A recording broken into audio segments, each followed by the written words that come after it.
बिस्मिल्लाहिर्रहमानिर्रहीम। अस्सलाम वालेकुम स्टूडेंट्स, मैं हूं हसन फरीद, आपका फिजिक्स टीचर। आज हम चैप्टर 3 की एक्सरसाइज कंप्लीट करेंगे, तो आइए स्टार्ट करते हैं आज का लेक्चर। तो स्टूडेंट 3.8 की स्टेटमेंट देखते हैं। Find the change in momentum find out करना है for an object subjected to a given force, जिस पर एक फोर्स लग रही है for a given time t। तो इमेजिन करें पहले तो इस सिचुएशन को कि हमारे पास एक ऑब्जेक्ट है जिसका मास है m और ये मूव कर रहा था इनिशियल वेलोसिटी vi से, और फिर लगी इस पर एक फोर्स। जब इस पर फोर्स लगेगी वो भी टाइम t के लिए, तो ये मास स्पीड चेंज कर लेगा, वेलोसिटी चेंज कर लेगा। तो अब इसकी वेलोसिटी vf, वेलोसिटी चेंज मतलब बॉडी में एक्सेलरेशन हुआ। हमें मालूम है एक्सेलरेशन का फॉर्मूला क्या है, vf minus vi over t, rate of change of velocity. ये है हमारे पास एक्सेलरेशन का फॉर्मूला। इसे मैं इक्वेशन नंबर 1 कह देता हूं। हमें मालूम है according to Newton's second law, Newton का सेकेंड लॉ क्या कहता है कि F इज टू ma। अगर F इज टू ma है तो यहां से हम कह सकते हैं a किसके बराबर आएगा, a बराबर आएगा F ओवर m। इसे मैं कह देता हूं इक्वेशन नंबर 2। अब इक्वेशन नंबर 1 के भी लेफ्ट हैंड साइड पर एक्सेलरेशन है, इक्वेशन नंबर 2 के भी लेफ्ट हैंड साइड पर एक्सेलरेशन है, और लेफ्ट हैंड साइड के बराबर हुई तो फिर राइट हैंड साइड भी राइट हैंड साइड के बराबर होगी। तो मैं कहता हूं कि बाय कंपेयरिंग इक्वेशन 1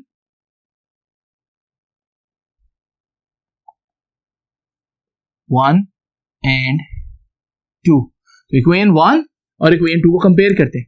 तो इक्वेशन 1 की left hand side vf minus vi over t बराबर आएगी इसकी लेफ्ट हैंड साइड, यानी कि f ओवर m के।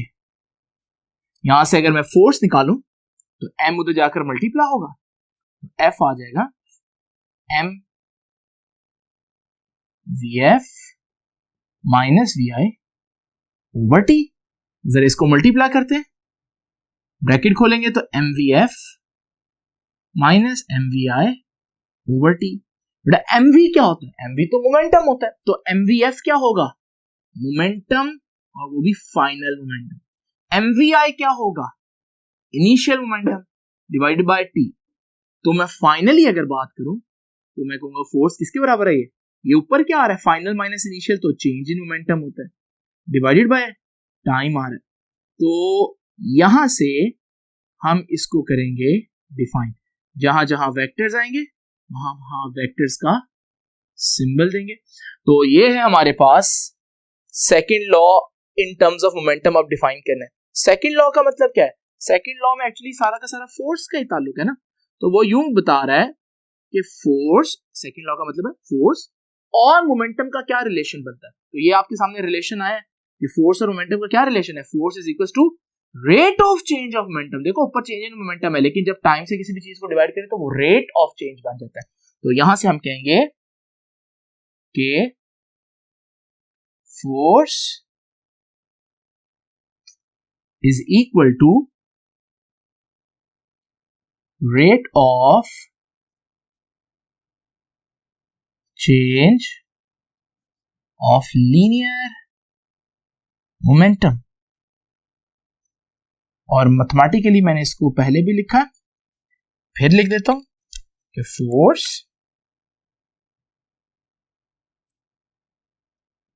Is equal to rate of change of momentum, F is equal to del P over del T। तो आइए start करते हैं 3.9 शॉर्ट क्वेश्चन। कहता है define impulse and show that how it is related to linear momentum. Impulse क्या है जी, हम लोगों ने आर्टिकल में भी पढ़ा इंपल्स के कि when a large force, when a large force acts for a short time, जब लार्ज फोर्स थोड़े टाइम पर लगे, then product of force and time is called impulse. तो ये है हमारे पास डेफिनेशन इम्पल्स की। तो यहां से इम्पल्स का फॉर्मूला क्या आया कि इम्पल्स आई किसके बराबर है, फोर्स मल्टीप्लाई बाय टाइम। अब कहता है डिफाइन तो हो गया impulse, how it is related to linear momentum. Impulse और लीनियर मोमेंटम का आपस में क्या रिलेशन है, जरा देखते हैं। अभी मैंने लास्ट क्वेश्चन आपको कराया कि फोर्स किसके बराबर है, mvf minus mvi over T. यहां से मैं स्टार्ट करता हूं डेरिवेशन। फोर्स है mvf minus mvi over time interval. ये टाइम उधर जाकर मल्टीप्लाई कर देते हैं, तो f इज टाइम उधर जाकर डेल्टा टी से मल्टीप्लाई होगा, तो f multiply by delta t is equals to उधर क्या रह जाएगा जी, mvf माइनस mvi। अब mvf क्या है जी, फाइनल मोमेंटम, इसको मैं फाइनल मोमेंटम, और mvi क्या है जी, इनिशियल मोमेंटम। और जब भी हम फाइनल में से इनिशियल माइनस करें तो ये तो चेंज आता है, हमारे पास f multiply by delta T इसके बराबर आ गया चेंज इन मोमेंटम, और f multiply by delta T या फोर्स इनटू टाइम तो इंपल्स है, तो यहां से मैं इसकी जगह लिख देता हूं इंपल्स और इसकी जगह आ जाएगा डेल पी। अब जरा देखिए हमारे पास, इसको मैं वर्ड्स में भी लिख सकता हूं, तो फिर इंपल्स और मोमेंटम का क्या रिलेशन है, impulse is equal to change in momentum, ठीक है। तो impulse is equal to change in momentum.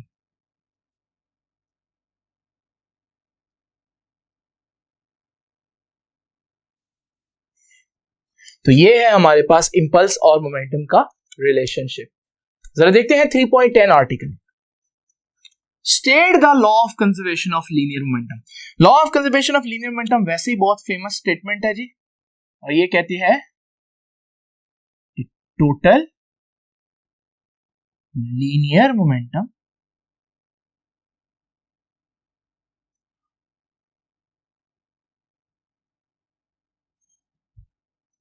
of an isolated system remains constant।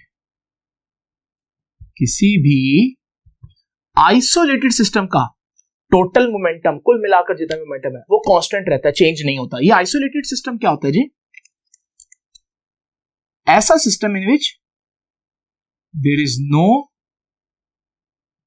External force. तो हमारे पास अगर एक्सटर्नल फोर्स ना लग रही है तो वो एक आइसोलेटेड सिस्टम है। तो कहते हैं इंपॉर्टेंस फॉर आइसोलेटेड सिस्टम, कि भाई हम law of conservation of momentum में आइसोलेटेड सिस्टम की बात क्यों कर रहे हैं, क्योंकि अगर आइसोलेटेड सिस्टम नहीं होगा, बाहर से फोर्सेस लग रही होंगी, तो law of conservation of momentum is not valid, फिर ये काम नहीं करेगा। तो हमारे पास याद रखेगा क्या इंपॉर्टेंस है आइसोलेटेड सिस्टम की, कि law of conservation of momentum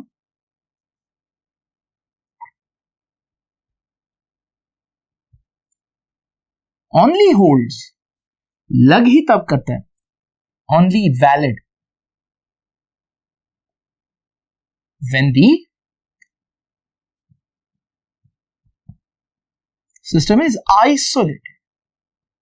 तो ये फायदा है आइसोलेटेड सिस्टम की। अब वो कहता है कि भाई the law is useful even though the system is not completely isolated. हम आप अपनी जिंदगी में भी तो जो है वो law of conservation of momentum use कर रहे होते हैं, हालांकि यहाँ पर तो हमारे पास ये सिस्टम आइसोलेटेड नहीं है, फ्रिक्शंस अप्लाई हो रही हैं, एक्सटर्नल फोर्सेस अप्लाई हो रही हैं, तो फिर ये लॉ कैसे यूजफुल है। तो आइसोलेटेड सिस्टम अगर नहीं है कंप्लीटली, फिर क्या एप्लीकेशन है। तो याद रखिएगा, अगर हमारे पास आइसोलेटेड सिस्टम नहीं है, फोर्सेस लग रही हैं, लेकिन फोर्सेस इतनी कम है जैसे फ्रिक्शन कि वो नेग्लिजिबल है, ना होने के बराबर है, फिर भी हमारे जो आंसर है वो बहुत अच्छी अप्रोक्सीमेशन देंगे। तो हम law of conservation of momentum को तब भी अप्लाई कर सकते हैं जब बाहर से फोर्सेस लग रही हो, सिस्टम आइसोलेटेड ना हो, लेकिन फोर्सेस अगर लग रही हैं तो इतनी कम लग रही हो कि हम उनको इग्नोर कर सकें और हमारे आंसर में कोई फर्क ना आए। तो एप्लीकेशन क्या हुई फिर इसकी कि this law is still applicable, तब भी लग सकता है कब, when the system is not isolated, जब सिस्टम आइसोलेटेड नहीं है, मगर शर्त क्या है, बट एक्सटर्नल फोर्सेस, जैसे कि एग्जांपल दूं फ्रिक्शन वगैरह, external forces must be negligible, लेकिन एक्सटर्नल फोर्सेस ना होने के बराबर हो फिर ही ऐसा हो। तो ये हो गए जी 3 शॉर्ट क्वेश्चन। आइए देखते हैं जरा नेक्स्ट शॉर्ट क्वेश्चन को। तो 3.11 के स्टेटमेंट देखते हैं जी। Explain the difference between elastic and inelastic collision. सबसे पहले इलास्टिक और इनइलास्टिक कोलिजन थ्योरी में हमने बहुत डिटेल में पढ़ा। इलास्टिक कोलिजन क्या होता है? Such a collision in which kinetic energy is conserved, kinetic energy lost ना हो। तो इनइलास्टिक की डेफिनेशन भी क्या हुई? Such a collision in which kinetic energy is not conserved, तो काइनेटिक एनर्जी कंजर्व नहीं रहेगी। दोनों केसेस में एक बाउंसिंग बॉल, यानी अगर मैं एक जमीन पर एक बॉल फेंकूं, वो किस तरह से बिहेव करेगी? याद रखिएगा, अगर आपका कोलिजन इलास्टिक है तो क्योंकि काइनेटिक एनर्जी लॉस नहीं हो रहा काइनेटिक एनर्जी का, तो फिर आपकी जो बॉल है, ठीक है, बॉल विल रिबाउंस, वो बाउंस बैक करेगी नियरली टू सेम हाइट, जिस हाइट से उसको ड्रॉप कर रहे हैं तकरीबन उसी हाइट पर वापस पहुंचेगी, क्योंकि काइनेटिक एनर्जी कंजर्व्ड है, कांस्टेंट है। लेकिन अगर आपका कोलिजन इन इलास्टिक है तो फिर याद रखिएगा कि ball will not rebounce to same height, फिर बॉल कभी भी एग्जैक्ट उसी जगह पर वापस नहीं आ पाएगी। और आखिर में पूछता है, give reasons for the fact that kinetic energy is not conserved in most cases, कि काइनेटिक एनर्जी ज्यादातर केसेस में हमारे पास कांस्टेंट नहीं रहती, कुछ ना कुछ लॉस होता है। वो लॉस किस वजह से होता है? कुछ सॉलिड रीजंस देनी है, तो आपको पता है इसकी रीजंस हैं फ्रिक्शन, इसकी रीजन है साउंड, क्योंकि ये भी एनर्जीज हैं। जब बॉल गिर रही होगी तो उसको एयर की फ्रिक्शन का सामना करना पड़ेगा, उसके अगेंस्ट वर्क करना पड़ेगा, वहां कुछ काइनेटिक एनर्जी यूज हुई। जब बॉल हिट करेगी तो साउंड प्रोड्यूस होगा, और साउंड भी तो एक एनर्जी है, तो इसका मतलब काइनेटिक एनर्जी यूज हुई होगी तो साउंड प्रोड्यूस हुआ। तो ये वो रीजंस हैं कुछ जिनकी वजह से हमारे पास काइनेटिक एनर्जी कंजर्व नहीं रहती। जरा देखते हैं 3.12, explain what is meant by projectile motion. सबसे पहले हमें डिफाइन करना है कि प्रोजेक्टाइल मोशन क्या होती है। हम लोगों ने प्रोजेक्टाइल मोशन ऑलरेडी बहुत डिटेल में आर्टिकल पढ़ा है सारा। तो what is projectile motion? It is a two dimensional motion, two dimensional motion जिसमें एक्सेलरेशन कांस्टेंट होता है, under constant acceleration due to gravity, under constant acceleration due to gravity.